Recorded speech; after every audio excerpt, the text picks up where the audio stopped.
娘怎么会被砍了头？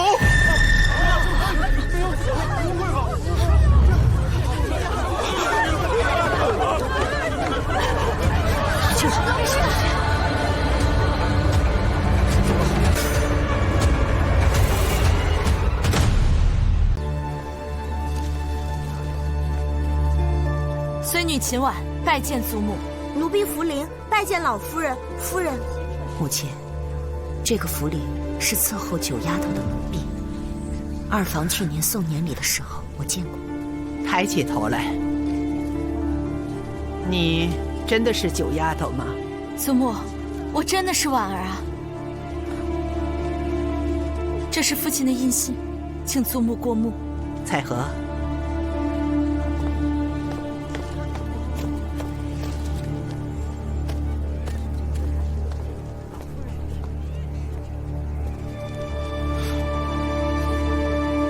早不回来，晚不回来，偏偏孙女归乡途中遭遇船难，父亲为救我而允身不逊。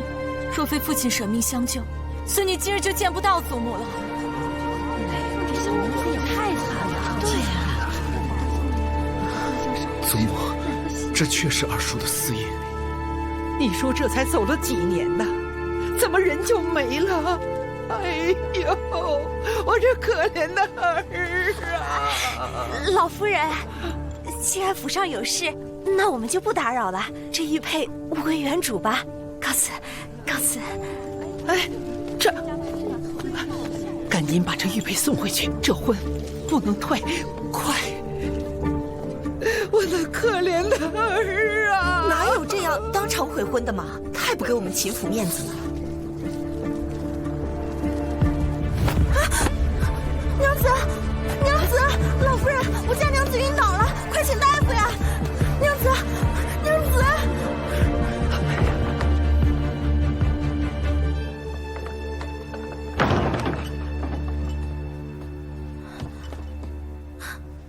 哎呦，娘子，你可吓死我了！我以为你真晕过去了呢。我不装晕怎么收场？你怎么才回来？你一晕过去，我就被抓去给老夫人问话了。他们都问了什么？无非就是咱们之前编好的那一套呗。回老夫人的话，药王谷的神医说娘子的身体已经大好了，二老爷就想带着娘子回乡祭祖，结果没想到路上遇到了风暴，船翻了。二老爷为了救娘子，被一个浪头给卷走了。娘子醒过来的时候，二老爷人都已经没了。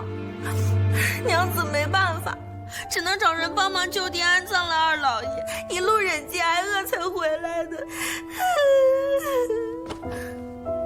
幸好二老爷和他们的关系不近，他们又多年未见过娘子，要不然啊，真不好糊弄。那就好，你说说那门婚约是怎么回事？那是我们夫人生前和霍家定下的。那个时候霍大人好像只是个小县令，他们肯定是想借着这门娃娃亲攀上秦家长房中永侯府的关系。后来二老爷带九娘子去药王谷治病，去年他过世后，二老爷过于悲痛，一直没有通知秦府。如今霍大人已经成了知府，他们肯定就看不上这门亲事了呗。切，真是一群背信弃义的小人。如此更好，没有了这门婚事，日后我们就更好谋划。只是当众被退婚，有损秦府颜面，老夫人不敢得罪霍知府，定会拿我撒气啊！日后你也要小心点。娘子放心，我是从小被卖到秦府的，对付他们我有经验。昨日方瑜，今朝佛地，普安到此，百无禁忌。昨日方瑜，今朝佛地，普安到此。这应是老夫人嫌我晦气，特意在此做法事。老夫人怎么能这样？这也太欺负人了吧！你们干什么？老夫人有命，福临私下非议主家，要立刻发卖出府。福临自有我来管教，还轮不到你们动手动脚。这才进府几个时辰呐，竟连我的话也敢驳了？你眼中可还有长辈啊？孙女不敢，还请祖母息怒。福临陪孙女千里归家，对孙女有不弃之恩，还请祖母看在她年少无知的份上，饶她这一次。奴婢错了，奴婢不敢乱说话，求老夫人饶命。老夫人，法事刚刚开始，此时处置他们未免不急，不如缓缓再说。也罢，念福陵护主有功，今日就饶你一次。可九姐儿被下人疏于管教，从今日起就在这院中抄经，为你父母祈福。薛月历1年，待日后懂得何为孝道，再出来见人。今晚多谢祖母恩典。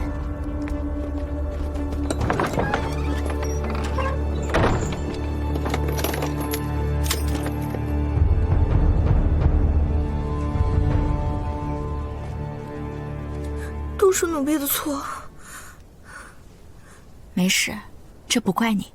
老夫人若想惩治我，她有的是借口。福陵，九娘子是我在药王谷最好的朋友，我与她一样，视你为姐妹而非奴仆，所以你在我面前不用自称奴婢。娘子，可是没有月历，咱们这一年该怎么过呀？放心，老夫人就算是为了她那人善的名声，也不会饿着咱们。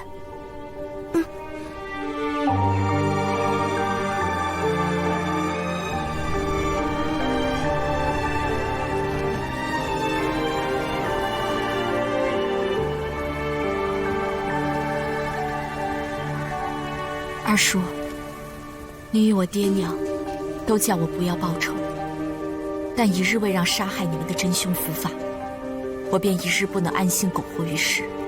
还请二叔恕我借师妹之名行险峻之事。老爷，您放心，我一定会听您的话，好好照顾娘子，永不离开。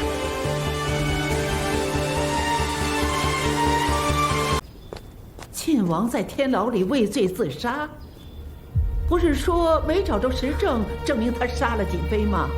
怎么就自杀了呢？还不是那个大理寺卿是沈毅做的手脚。哎，娘，我听说啊，那个晋王行凶的凶器也是让他给藏起来了。哎，要不是他那个叫李慕云的徒弟秉公上奏，这事儿啊就被他和晋王2个人联手给糊弄过去了。沈四卿素有沈青天的名号，是出了名的清官，刑狱大家，他怎会帮晋王做出如此贪赃枉法之事啊？实为不智啊！官场上的事儿你懂什么呀？啊，那沈毅若是清官，携家带口，他跑什么呀？我听说圣上就是因为他畏罪潜逃，才气得勾了满门抄斩。不过跑也没用，听说遇上了大风浪，全家都死了个精光。什么沈青天，背后还不知道做了多少见不得人的勾当。这就是罪有应得，非有用。天底下哪有什么青天大老爷呀？沈毅不过是借直司之便，干了些讨好升斗小民的事情，积累官身而已。说到底是个沽名钓誉之徒。娘，您说的太对喽。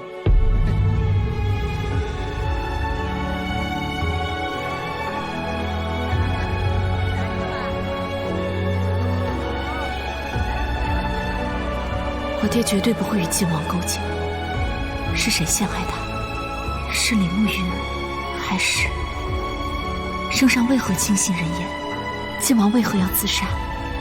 这到底是为什么？啊，不好意思啊！不行，我要进京，必须马上进京。哎，老夫人可是累了，奴婢这就换人来接我们回府。难得能够这么自由自在的，这要是让侯爷知道了，我以后就别想再偷偷出门了。想当年，我陪着老侯爷，我们去行军。老夫人，哎，老夫人，哎呀，老夫人你怎么了？那边，老夫人你醒一醒！这位小娘子，快去帮我喊个大夫来。老夫人，小娘子啊，你还是赶紧给家里捎个信儿吧。老夫人，不会的，我家老夫人方才还好好的，求求你们帮我找个大夫。老夫人，把老夫人放平躺倒，快！你家老夫人有风邪旧疾，半年前病症加重，适才身僵不遂，舌僵喉阻，脉色积瘀，是风邪入肝的风疫之症。是，记住我的手法。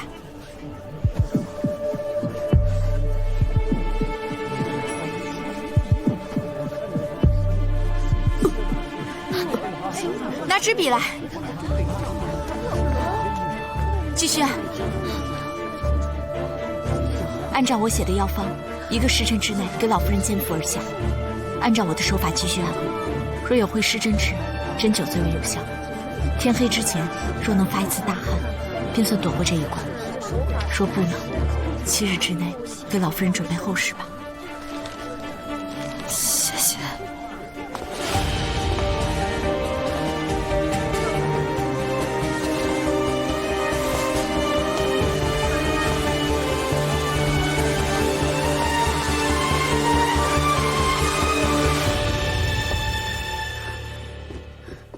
娘子，你去哪儿了呀？我和彩荷姐姐说你荷包丢了，去寻了。早上老夫人没见着你请安，可生气了，又罚你禁足呢。福令，我是神丸，不是秦丸。嘘。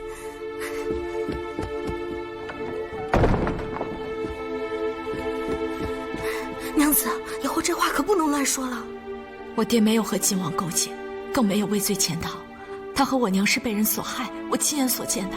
我也知道，沈大官人是个实实在在的清官好官，所有污蔑他、陷害他的人都不会有好下场的。我要去京城，找到我爹娘的尸骨，为他们洗清冤屈。好，我这就去求老夫人，让她放咱们去京城。他不会让我们离开的，我会自己想办法。但我不能带你去京城。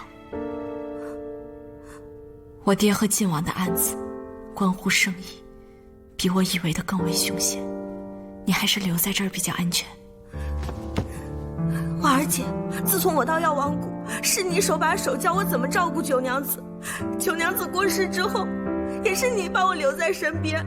我知道我自己没什么本事，不能帮你做大事，但是我能陪着你，我能照顾你呀。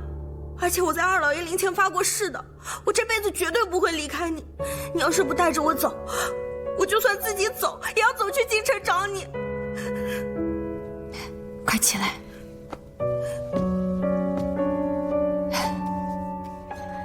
不是说好再也不哭的吗？我答应你，这辈子我们都不会分开。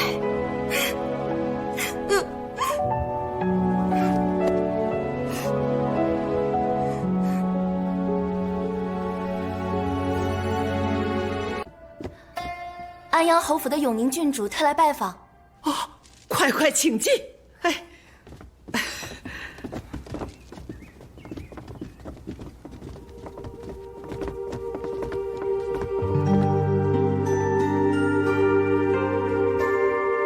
老身见过永宁郡主。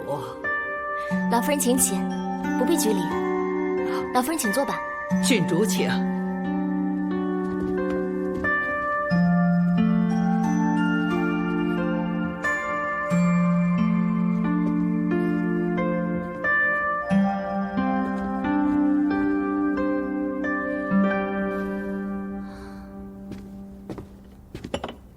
郡主今日前来寒舍，所谓何事啊？绿秀，奴婢绿秀特带大长公主前来感谢九娘子的救命之恩。九丫头，来，没事，我自己来就行。给我一个吧。九娘子，九娘子，快换身衣服去上访。安阳侯府的永宁郡主要当面感谢您的救命之恩呢。永宁郡主，我没救过什么郡主啊。九娘子前几日是否在街上为一位老夫人治病？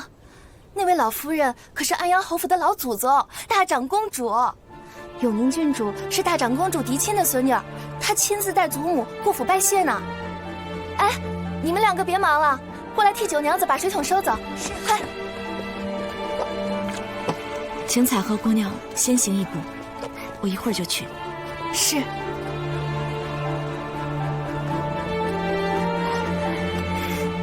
娘子，你救的是大长公主，是圣上的亲姑母。我当时只是觉得她身家富贵，不曾想到身份如此显赫。这样一来，我们就可以快点回京城了。那你快去换衣服吧。不换，我就穿这身去。我要让永宁郡主看看，我在秦府究竟过得如何。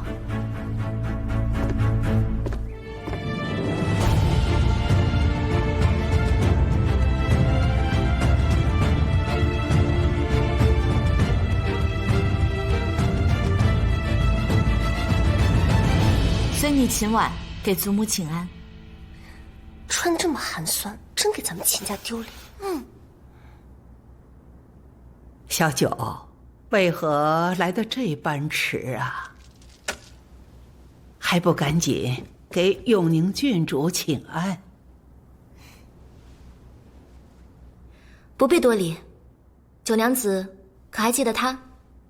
是你，你家老夫人身体可还安好？幸亏娘子医治及时，我家大长公主好多了。婢子特来代为致谢。哎呦，她懂得什么医术啊？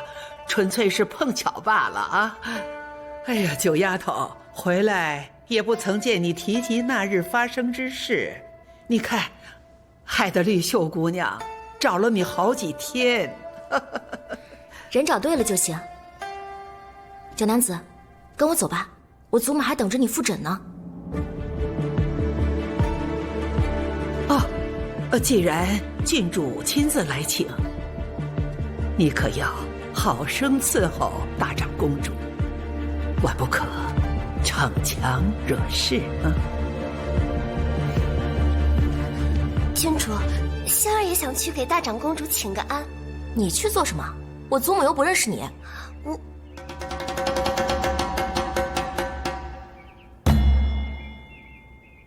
九娘子，请。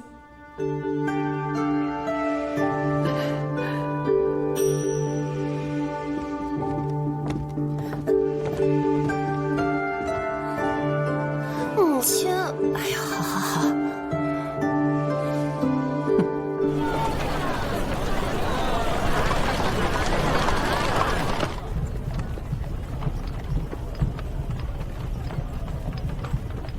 郡主在看什么？你好小啊，我从没见过如此年轻的神医。医道高低重在天赋经验，并非年龄长幼。更何况，我从小在药王谷长大，医药同修，自然见识不同。这么说，你是医道上的天才，刚好我是武学上的天才。我爹说了，我要是男儿身的话，肯定比我那些哥哥们强多了。我爹也常惋惜我是女儿身，否则必使国家动荡。那我们这是天才惜天才，总算是遇到知音了。你这还没付钱呢！冰爷，冰爷，你不能拿！走开！这冰爷欺负人呢！冰爷，家里还有老人等钱买药呢！冰爷，别吃你这只鸡怎么了？你看给我撑走了！走开！走开你！冰爷，郡主，你快下来！过来啊！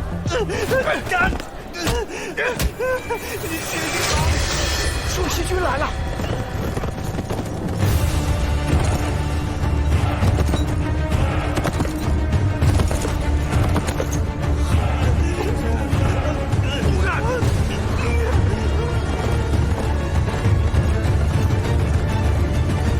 这看起来像是上过战场的士兵，都是杀气凛然，与各州府兵全然不同。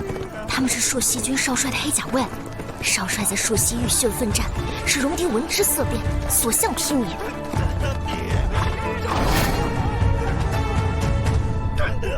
住手！你们什么人？朔溪军规，所到之处凌虐其民，所犯者斩之，窃人财物以为己利，所犯者，斩之。斩？你朔西军规与我荆州守兵何干？悖逆长官，不听所令者，斩！你敢！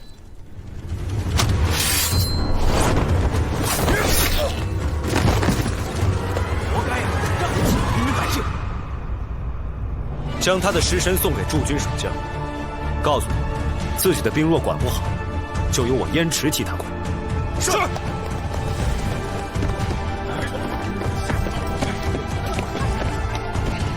玉，军爷，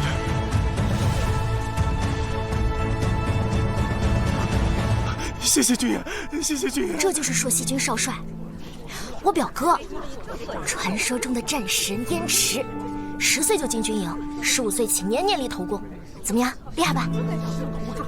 确实厉害。谢谢军爷，谢谢军爷。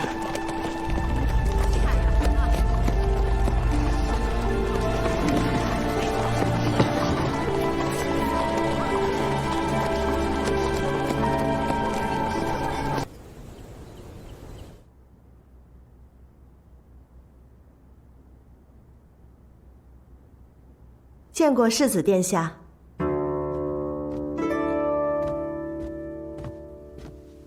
参见姑祖母。民女参见世子殿下。小七，你不在前庭习坐，跑我这儿来干嘛呢？你看看，你把人家姑娘弄得多拘谨啊！我与秦九娘子既是初次相识，为何九娘子似乎对我有一些忌惮？民女前几日才见殿下武功高强，执法森严，心中自然生畏。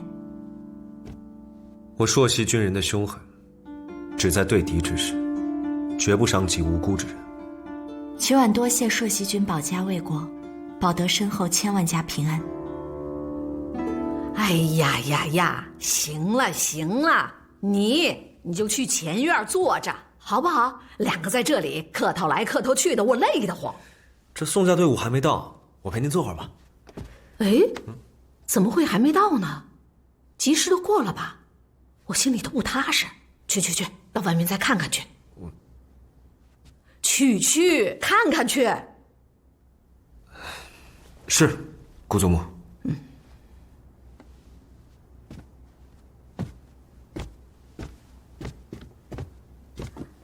丫头，来，坐。我说你这个孩子，明明是个爽快人，但为什么偏偏多思多虑呢？您怎么看出来的？我呀，活了这么大年纪，如果再识人不清的话，那不就是白活了吗？其实啊，你在秦家过的是什么样的日子，在我找你之时，就通通都打听过了，也难怪你说话行事一步都不敢错。幸好我们这对老少有缘分，从今以后，我能护你多少，我就护你多少，免得看你把自己弄成个小老太婆一样。要高兴，笑。多谢大长公主，有您这句话，无论我心中有多少委屈，都烟消云散了。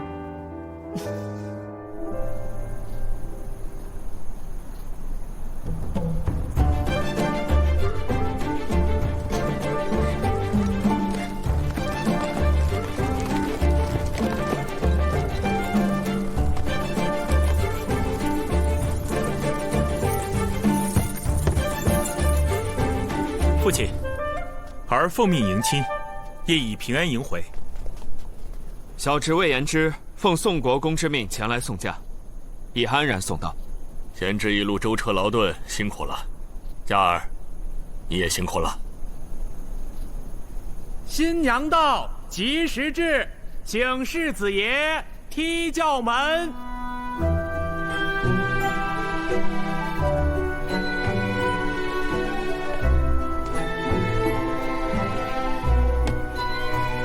请夫人下轿。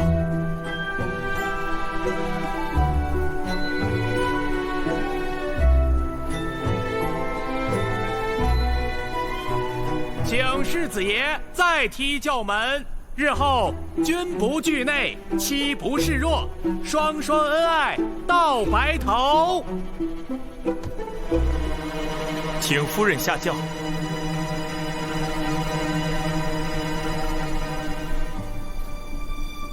吉时已到，请世子爷先教脸。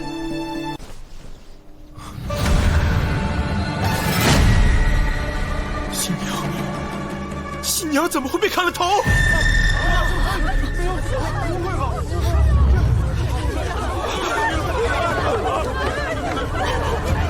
就是没事。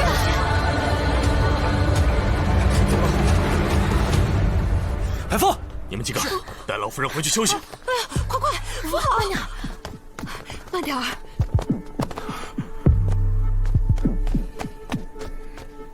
小柔。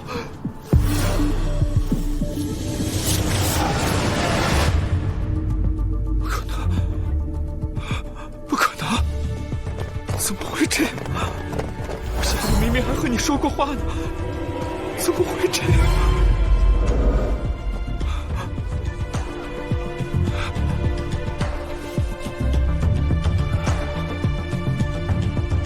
是你！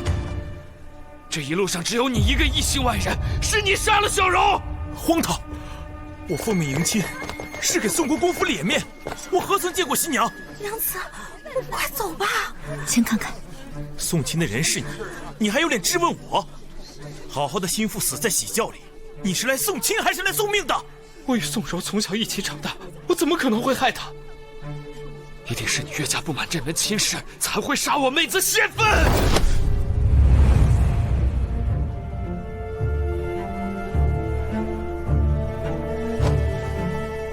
我有何不满？说我不满，又怎会出城亲自迎亲？行了，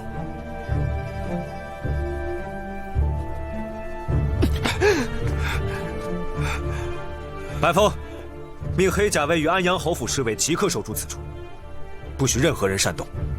是。小柔还没有嫁进安阳侯府，身后事理应由我们宋国公府做主。我要带她回京城。来人啊！魏府尉，宋娘子是安阳侯府世子妃，圣上指婚之日便身份已定，安阳侯府自会为她讨回公道。所有宋家之人一并留下，未经查明者，不许任何人擅离安阳侯府。你敢？这世上还没有我焉止不干之事。带走。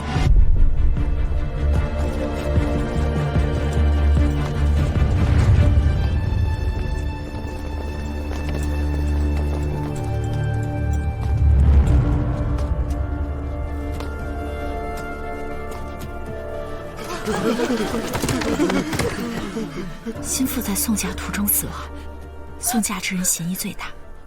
这朔西军少帅果然有些头脑。娘子，快走吧，一会儿被他们发现就麻烦了。这兴许就是我破局的机会。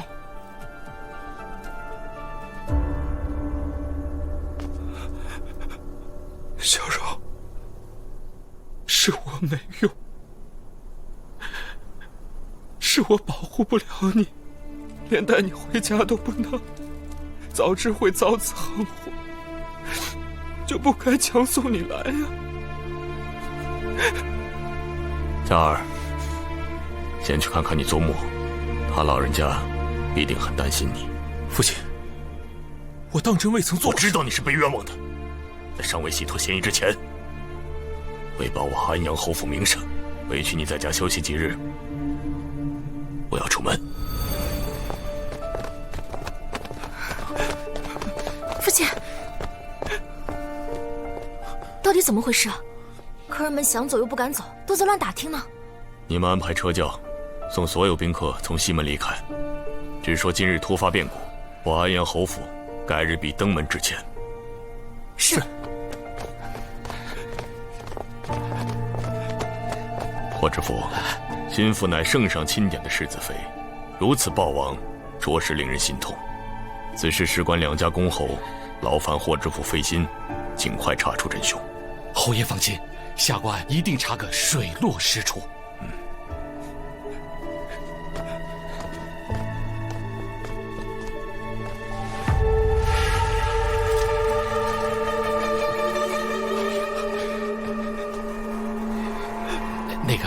请魏府尉收敛心绪，稍后还要配合官府调查。知府大人，这是把我当作嫌犯了。没，我奉宋国公之命为小柔千里送嫁，她一路平安康健，为何到了荆州地界却丢了性命？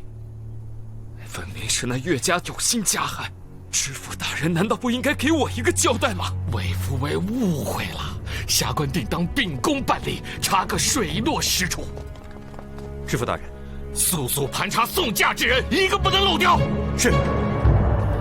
请魏府尉先行回府歇息吧。所有送嫁之人，起来，跟我走。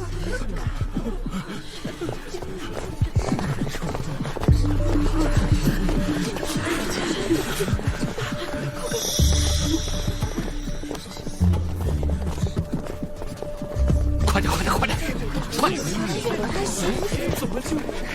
殿下。霍知府来的正好，喜轿与尸身不宜在此地久留，还请尽快安排勘验。殿下，下官已安排好勘验之事，眼下盘查疑犯是当务之急，劳烦殿下在此看护一二。这知府大人为何不先勘察喜轿和尸身？若是损坏了证据，他也难逃其责呀！真是个蠢人。娘子，这事你真别管了。要是大长公主知道你一个女子还行仵作之事，燕姐你怎么办呀？可就没有人替我们撑腰了。不会的，若是我们破了此案，对我和安阳侯府都有好处，你不用担心。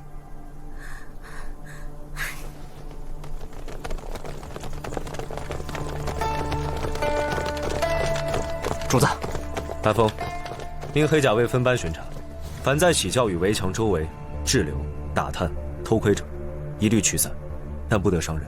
是，把这里给我围起来。是。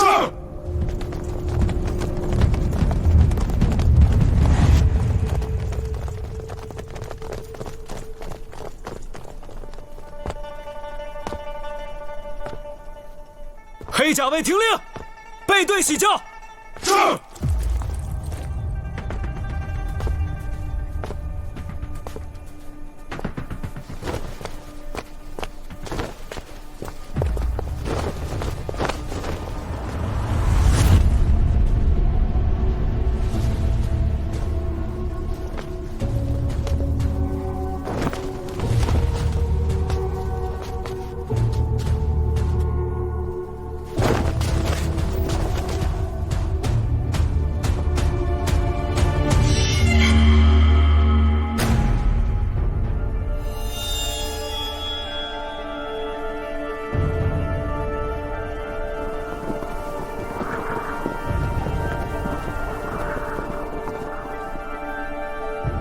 奇怪，若新娘在轿内被砍头，鲜血飞溅而出，血溅痕迹因喷射达至棚顶，但这些轿顶和四周不围窗棂上的血迹，血滴尾尖，且常似甩痕。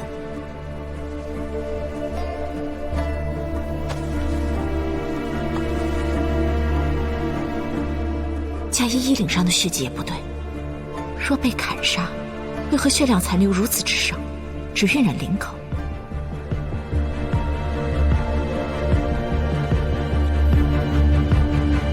是了，喜轿绝非凶杀现场，只怕被人伪造过。你们几个先把尸身送去义庄，然后把轿子抬去府衙。不可！秦九娘子，你怎会在此？几位大哥，眼下这尸身和喜轿都动不得。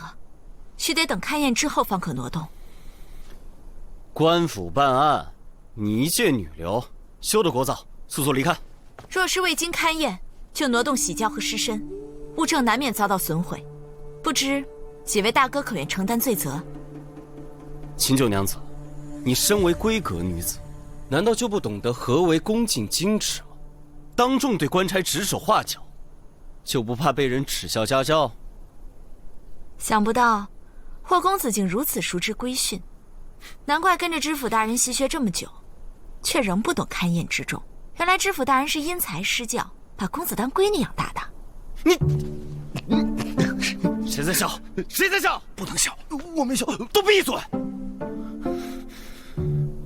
秦九，我知道，你至今对我们家退婚之事耿耿于怀，但你越是这般纠缠于我就越发不会回头。你还是死了这条心吧。听到霍公子这么说，那我可就放心了。幸亏公子不肯回头，否则我还真无颜面对先言呢。走，你，竟然走了。是在他到底发现了什么？愣是干什么呢？啊，牛车呢？赶紧把这些东西给我运走，快点！吴少帅军令，任何人不得靠近。我无妨。霍公子，在下霍宁，拜见殿下。霍公子就是霍大人委派的勘验之人。家言只是命在下把这个轿子和尸身抬回府衙和义庄，另有属官和仵作行勘验之事。你们地方州县勘验一贯如此？在下所见皆是如此。那若是口供与勘验对不上怎么办？那当然是以口供为主了。这勘验哪有十足保准的？黑甲卫会护送你们前往府衙和义庄，沿途务必谨慎，不许丢失和遗漏任何物件。结案前，你们都在那里。是。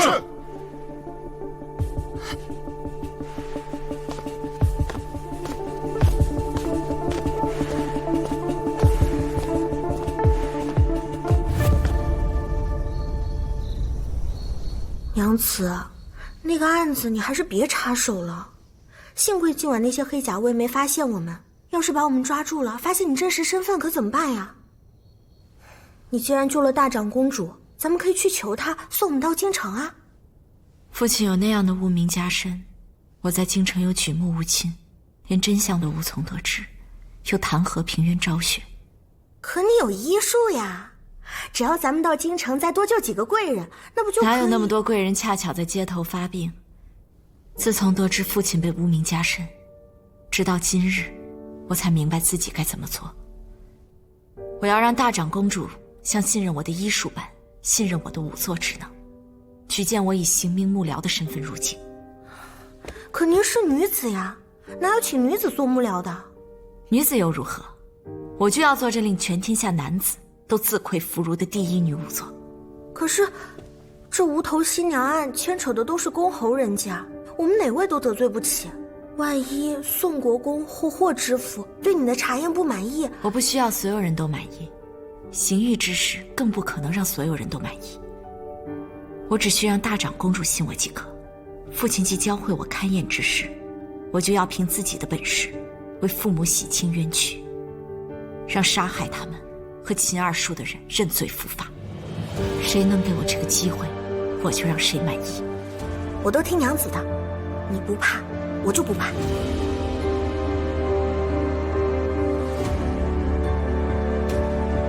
查得如何？那秦婉真是秦家二房的孤女？确实是。根据线报，二房秦良生平仅得秦婉一女，生下来就体弱多病，6岁丧母过后就被送到药王谷进行医治，去岁兵役才出谷返乡，来历清楚，并无不妥。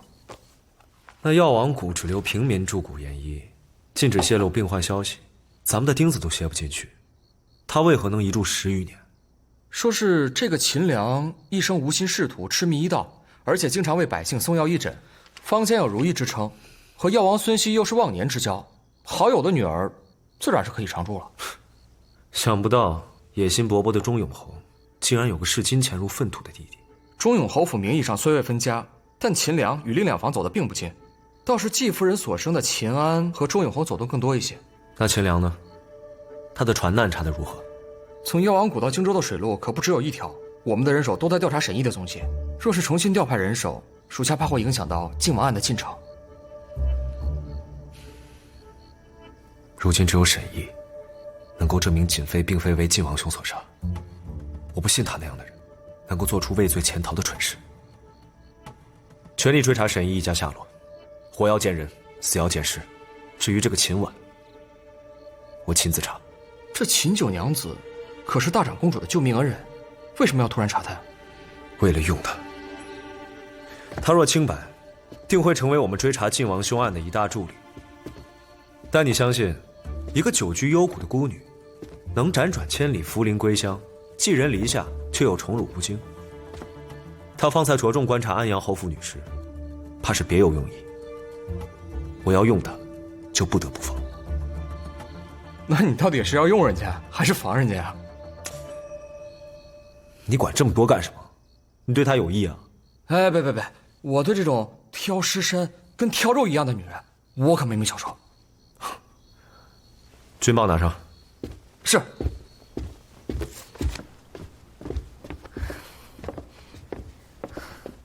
你不是说祖母只要过了7日之危，病势就没有那么凶险了吗？大长公主风邪入肝，又因昨日命案，惊恐忧思，导致气血扰乱，风邪入身。祖母几乎一夜未睡，一会儿她心疼宋柔死得惨，一会儿又担心宋国公攀咬闹事，害得兄长丢了性命，再牵连上安阳侯府的名声，不到天亮就撑不住了。心为情志之主，若大长公主的心结不除，长此以往，恐药石难医。可是霍知府刚刚才接手命案啊，再快也要月余才知分晓，祖母这身体怎么撑得住啊？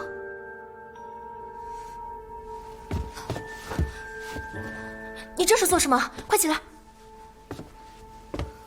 郡主容禀，除了医术，我也精通仵作之术，愿助知府大人勘破此案，为大长公主早日解开心结。仵作之术，就是勘验死者尸身，以此确定死因、死亡时间等，以助其拿真凶。郡主可是怕我行仵作之术，沾染了晦气？不是啊，是你太厉害了。若说晦气，我们这些军功出身的人家，哪个当家人脚下不是尸山血海？我只是没想到，你一个柔柔弱弱的小医仙，居然还会这个。在我心里，医术与仵作之术都是治病救人，一个是治肉身之病，一个是治人心之病。人心？我有点听不懂你在说什么，但是我觉得你说的太好了。那郡主可愿为我引荐？别说引荐了，龙潭虎穴我都陪你去。小婉儿，小婉儿，我喜欢。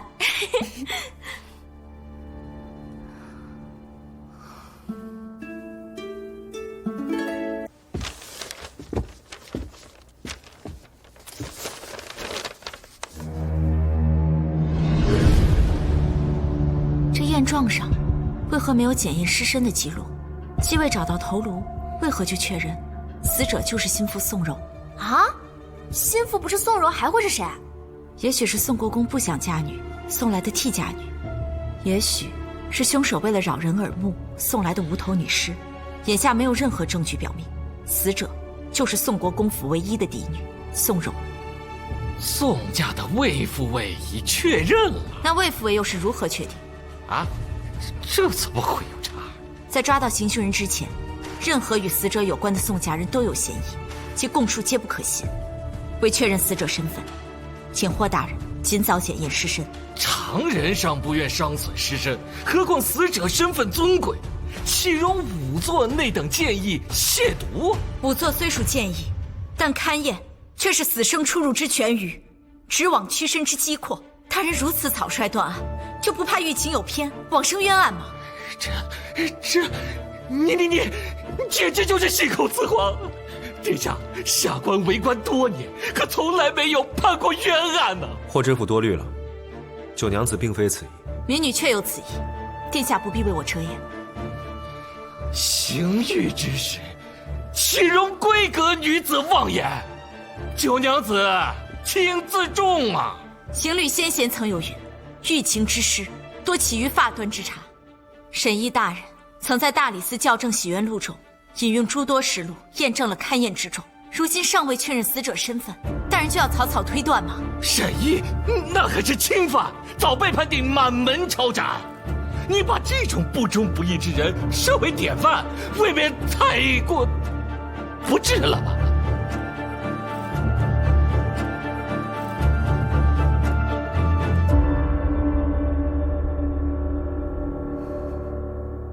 秦婉乃深宅女子，不懂朝廷风云变化，只知大理寺校正喜悦录乃沈毅大人的心血之作，也曾作为刑部典籍，推广至各州县主官学以致用。想必大人也曾拜读过吧？那又如何？民女时事不忍，见行凶人欺大人心善，而操弄法度。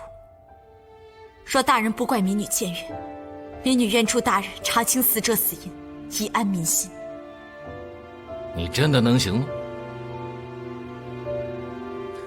九娘子有医仙之名，查明死因不是难事。霍知府若别无他法，又何不让他试试？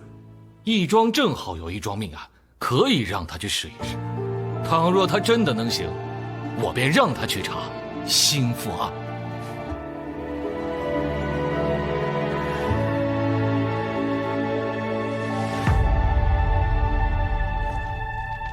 徐仵作，林大兴被工头魏武活活打死，为何只检验了死者尸身，并未探明尸身脏腑是否受损？就此推断，死者是死于隐疾。徐和入行资历尚浅，至今未曾剖验过尸首。你不会剖验，怎么做都不做？您不是跟我说，像您一样，不用学吗？那魏武供述的打斗过程与仵作勘验的完全一致，没有致命外伤，就一定有隐疾啊！那没有必要剖验嘛。既然死者死于隐疾，那病灶在何处？我堂堂一个知府，怎么会知道？大人确实不必知道这些。我既提出要复查死因，自然会负责到底。如何复查？我要亲自剖验尸身。什么？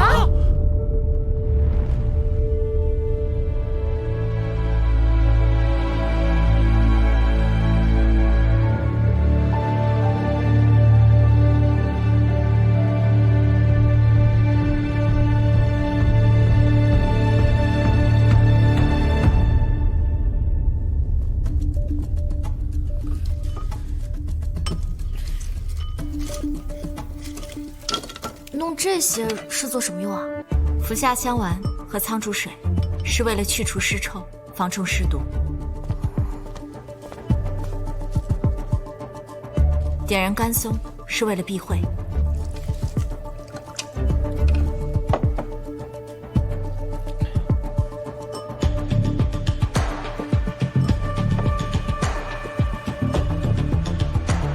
服下一颗。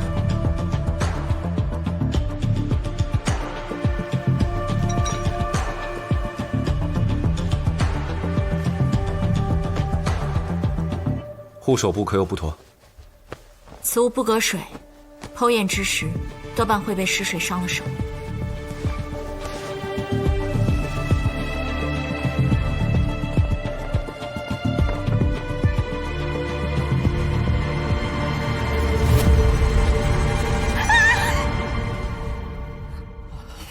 剖验之时，禁止喧哗，出去。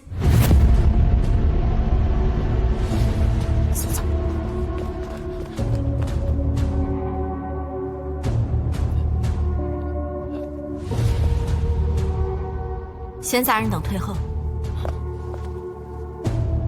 徐和，把我说的每一句话都记下来。是。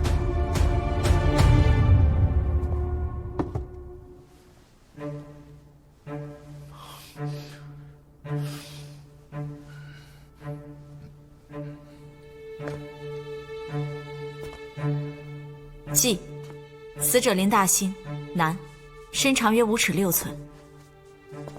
全身肿胀，长满尸斑，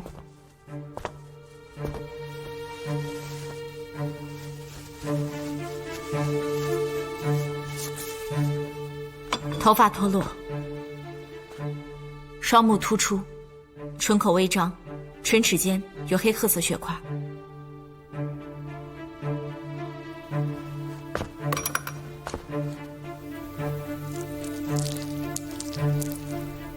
七窍中有蛆虫，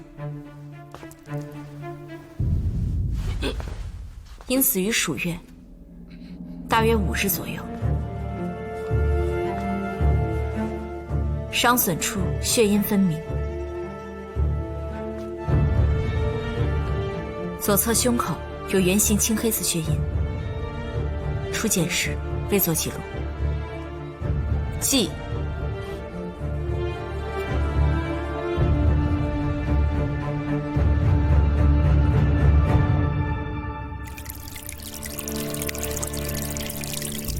为何要用水冲那尸首啊？茯苓，茯苓，快来，快！小孩动刀了。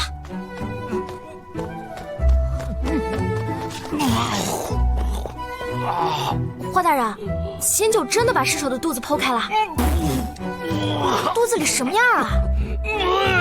好了好了，我不问了，你吐吧。西哥是不是成仙的？怎么刚好挡住啊？连徐仵作都吐成这样，小耳到底干什么了？哎，别看了。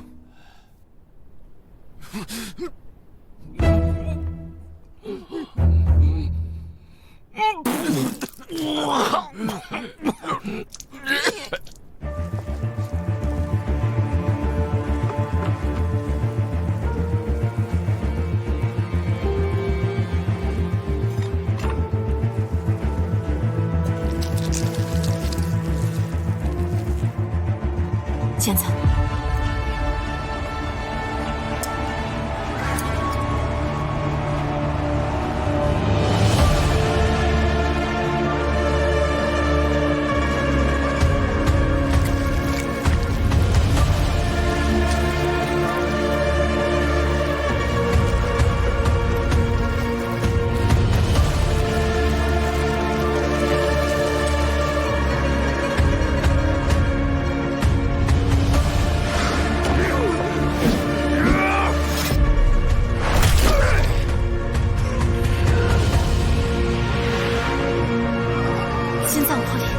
找到死因了，星河，出去吐了。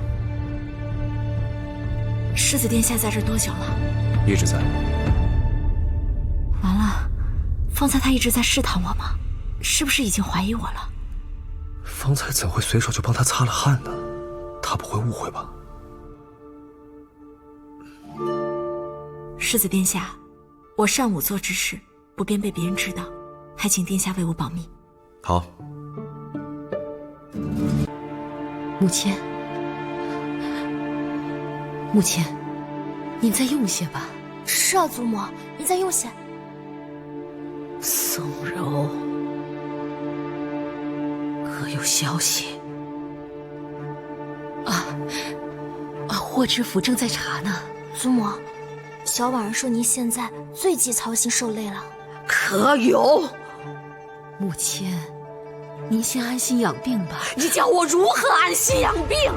事关岳氏的长孙，岳氏的全族，这要是圣上他怪罪下来，试问我们安阳侯府谁能够担当得起？你能吗？你能吗？谁能？啊！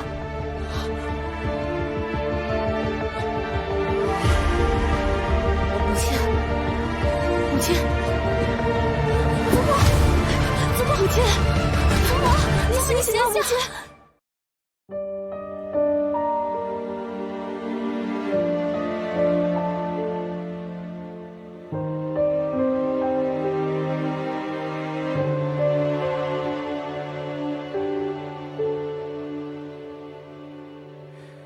为什么日夜会轮转，却一样有照亮你的光，像火跳动在雪中央，那么亮，那么暖。